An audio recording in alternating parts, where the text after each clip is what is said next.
pour un Get Ready With Me avec les produits de ma rotation de ce mois-ci. Donc j'ai choisi la palette Black Magic Carnival de Uoma parce que c'est une marque dont j'ai pas beaucoup vu de revues en français. Donc la palette se présente comme ceci.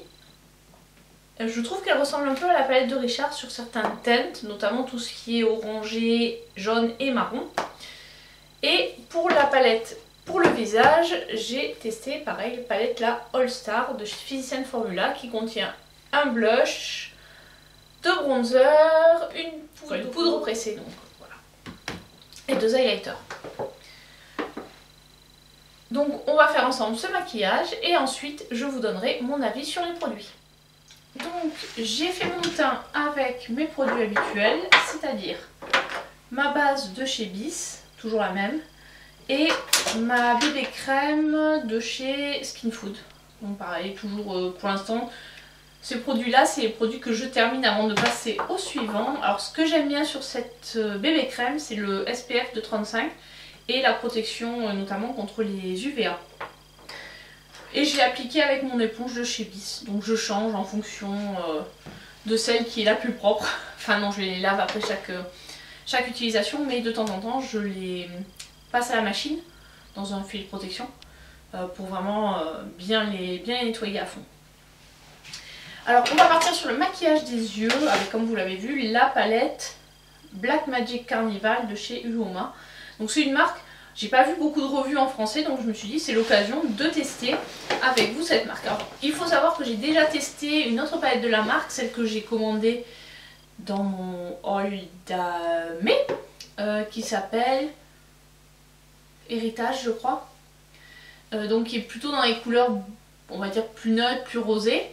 Les lumineuses sont vraiment super intenses, j'avais mis je pense la photo sur Insta, donc vous pourrez aller la voir. Alors c'est parti, donc là on va poser l'anti-cerne. Alors c'est toujours mon anti-cerne MAC NW15.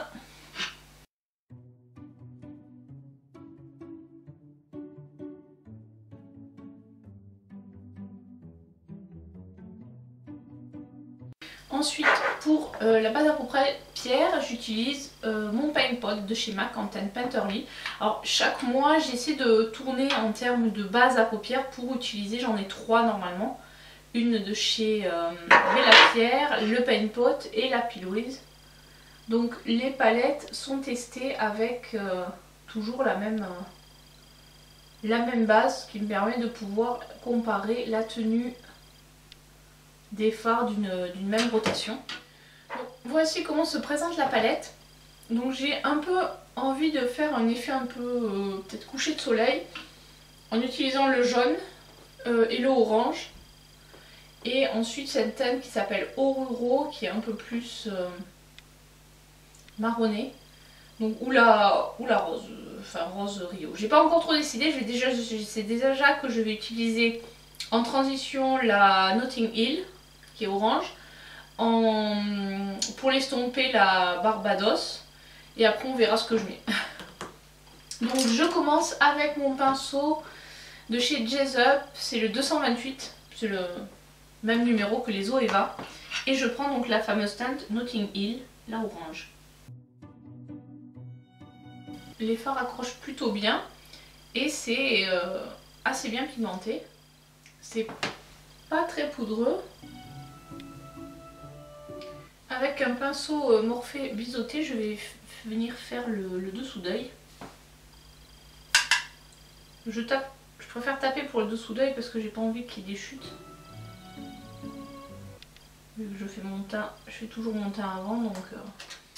Et donc je prends un 221 de Jessup avec la teinte Barbados, donc la jaune que je vous ai montré tout à l'heure. Et là je vais venir estomper le bord de ma teinte orange.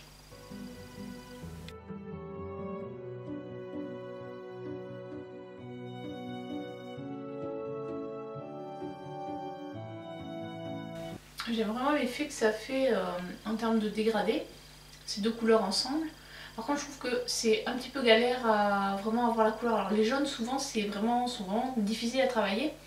Alors sur une peau foncée je pense qu'il faut mettre vraiment une base blanche pour avoir un rendu, parce que là, bon, moi ça se voit, mais bon déjà j'ai la paupière et j'ai utilisé une base assez claire. Mais je pense qu'avec une base blanche, on aurait déjà un meilleur rendu. Donc pour foncer un peu, je vais utiliser la teinte Oruro que je vais mettre avec mon pinceau biseauté dans le coin externe. Je tapote en fait en suivant la ligne de mon œil et j'essaie de faire un V.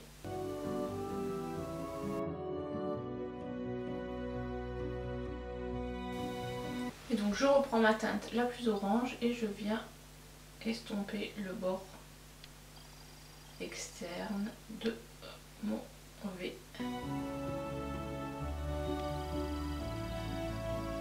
Et donc là j'ai remis un peu de jaune pour venir flouter l'ensemble. Voilà ce que donnent les mats.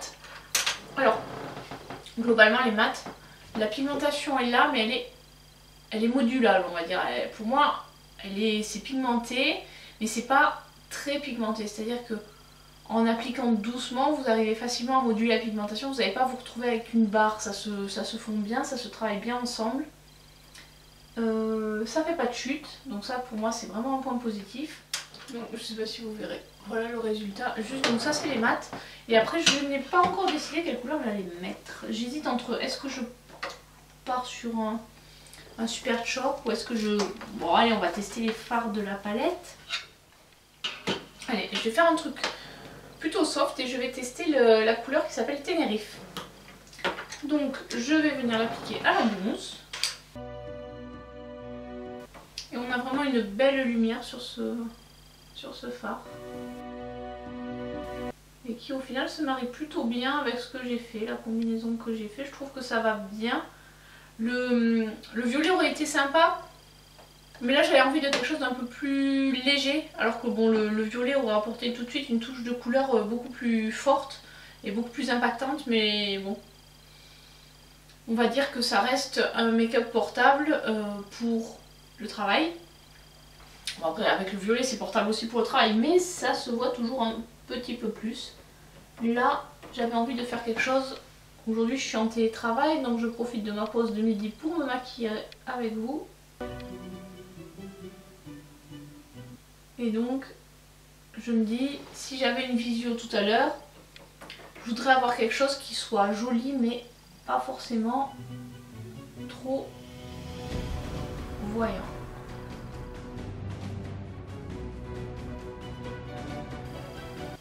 Donc voilà le résultat. Je ne sais pas si vous verrez bien à votre distance.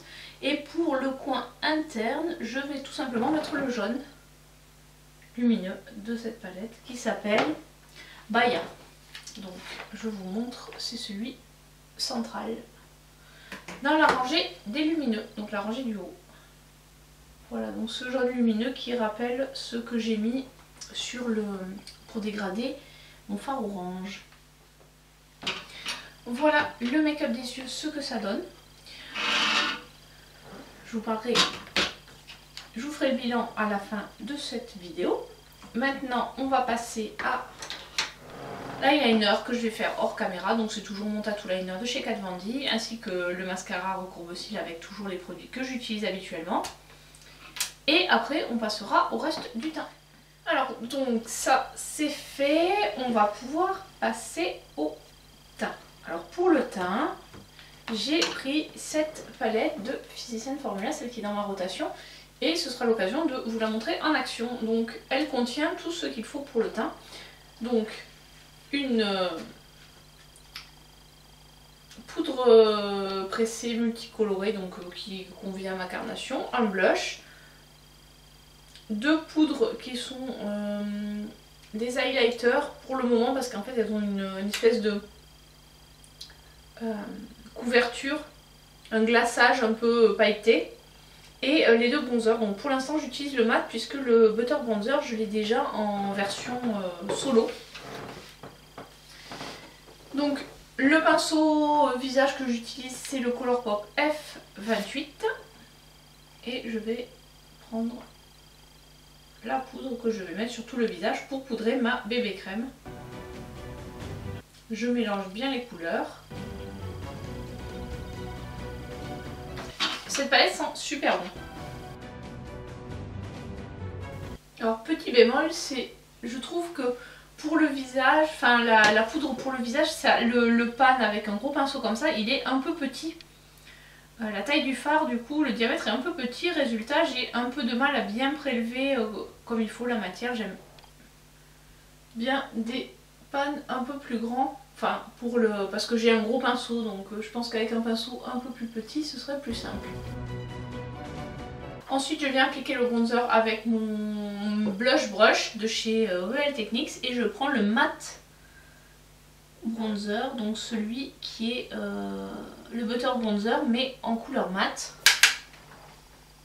Et j'ai la main légère avec celui-ci qui est quand même un peu plus foncé que l'autre butter bronzer, donc il faut avoir la main un petit peu plus légère. Après, l'avantage de ce pinceau qui est quand même assez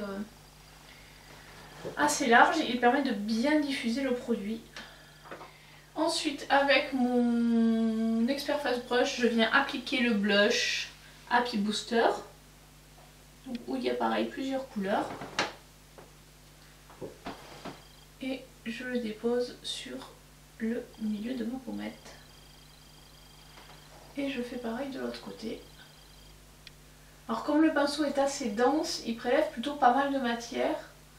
Et le blush est quand même pigmenté, c'est pas des plus pigmentés mais il est bien pigmenté, donc en tapotant bien le pinceau ça permet de diffuser la matière et d'avoir quand même une pigmentation correcte. Moi après j'hésite pas à l'estomper avec mon pinceau poudre du début. Effectivement c'est vraiment un blush qui donne bonne mine.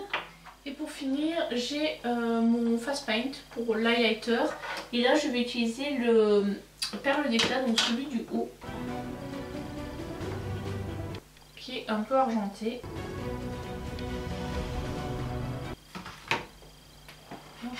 Et je viens le déposer sur le haut de ma pommette.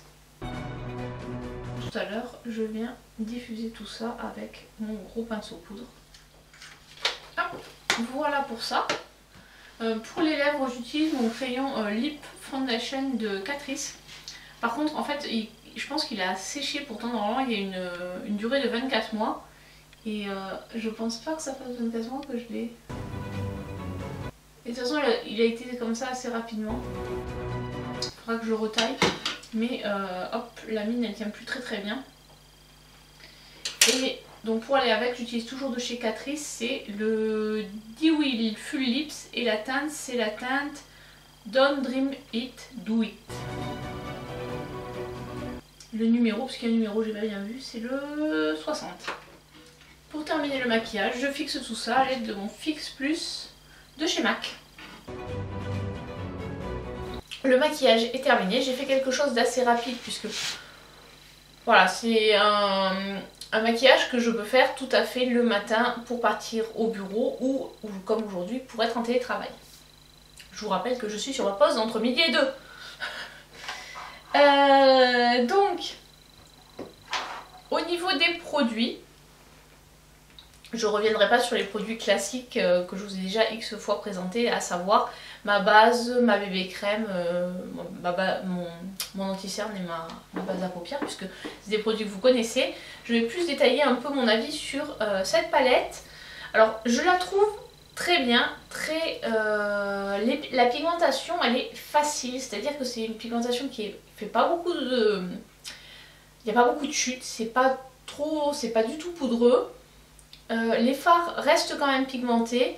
Je dirais que c'est une pigmentation qui est moyenne. On n'est pas sur une pigmentation forte comme on peut avoir par exemple avec une palette Anastasia, mais qui à côté est très poudreuse. Là on est sur une palette qui est peu poudreuse. La pigmentation est bonne, on n'a pas à replonger 15 fois dans le fard pour avoir de l'intensité. Je veux dire, dès que j'ai utilisé l'orange, on voit qu'il est orange. Ça se mélange bien entre eux, les teintes se mélangent bien entre elles. On a la pigmentation, le jaune, je dirais que la pigmentation du jaune c'est celle qui m'a un peu plus déçue. Après c'est vrai que c'est très compliqué à faire et j'ai une base qui n'est pas blanche. Je pense qu'avec une base blanche ce maquillage ressortira mieux. Sur les lumineux j'ai rien à dire, la lumière est là, ils sont faciles à travailler, ils se prélèvent facilement, ils Il se dépose aussi facilement, il n'y a pas de souci de ce côté-là. Donc globalement je suis satisfaite de cette palette qui, je vous le rappelle, m'avait coûté 28 €. On est à peu près sur le même prix que la palette de Richard, donc on est quand même sur une qualité qui est supérieure au fard Sephora, même si j'ai pas testé celle de Richard. Mais connaissant déjà par rapport à la Ananas ou la palette de The Doll Beauty, je connais la qualité des fards Sephora. On est un petit peu au-dessus, donc au niveau terme de prix, une gamme moyenne gamme, avec une pigmentation qui est correcte, mais des lumineux qui sont vraiment au rendez-vous. Au niveau de cette palette, alors, elle m'a coûté 24 €, je l'ai commandée sur Amazon US. 24 € frais de port et de douane compris. J'ai rien à dire de mal sur cette palette, elle est très bien.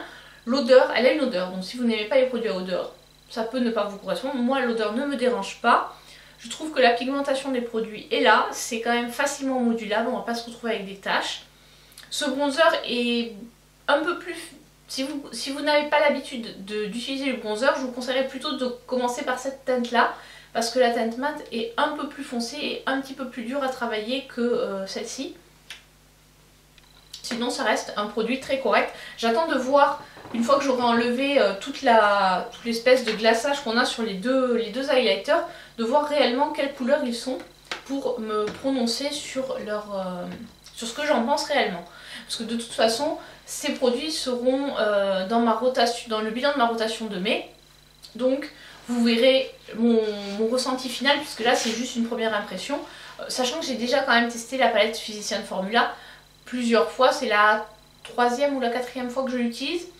Donc j'ai déjà un petit avis dessus. Bon, après on n'est que le 6 aujourd'hui, donc je pense que dans quelques jours, quand je l'aurai testé un peu plus, j'aurai un avis plus tranché quand je vous la présenterai. Concernant ces produits là de chez Catrice, je les aime beaucoup, je trouve qu'ils sont bien, ils sont colorés, ils transfèrent, bah forcément ça sèche pas, c'est pas des rouges à lèvres mat, c'est vraiment un beurre un peu pour les lèvres, je trouve qu'ils sont très agréables à porter. Par contre c'est vrai qu'avec le masque c'est pas génial, donc là comme je sais qu'aujourd'hui je suis en télétravail, je me permets d'en mettre. Le crayon Catrice par contre je suis assez mécontente parce que, enfin c'est pas une première impression, j'ai vraiment eu, quand je l'ai eu j'ai dû l'utiliser 2-3 fois et il s'est très vite rétracté, c'est-à-dire que on avait un espace entre, comme c'est pas du bois c'est du plastique, il y a un espace qui est entre la mine et le crayon. Bon c'est un crayon qui se taille, ça c'est pas un souci, mais voilà, je trouve qu'il a séché assez vite, alors que voilà, je l'ai pas enfin là il commence à être un petit peu plus vieux, mais je pense que dès la 3e ou la 4e utilisation, ça devait faire 3-4 mois que je l'avais, il était déjà sec et dur à utiliser, il n'est pas du tout crémeux, donc c'est pas un crayon, c'est pas un produit que je vous recommande. J'ai pas testé les autres crayons de la marque, mais en tout cas celui-là je vous le recommande pas. Voilà pour ce petit Get Ready With Me, j'espère que ça vous a plu, n'hésitez pas à me dire dans les commentaires si vous aussi vous avez déjà testé ces produits, et si vous voulez que je teste d'autres produits parmi les différents hauls que j'ai fait, que je vous ai présentés. Voilà, si vous voulez avoir mon avis sur des produits ou les voir en action dans une vidéo, n'hésitez pas à me le mettre dans les commentaires. Voilà, je vous dis à très bientôt pour une prochaine vidéo. Ciao ciao!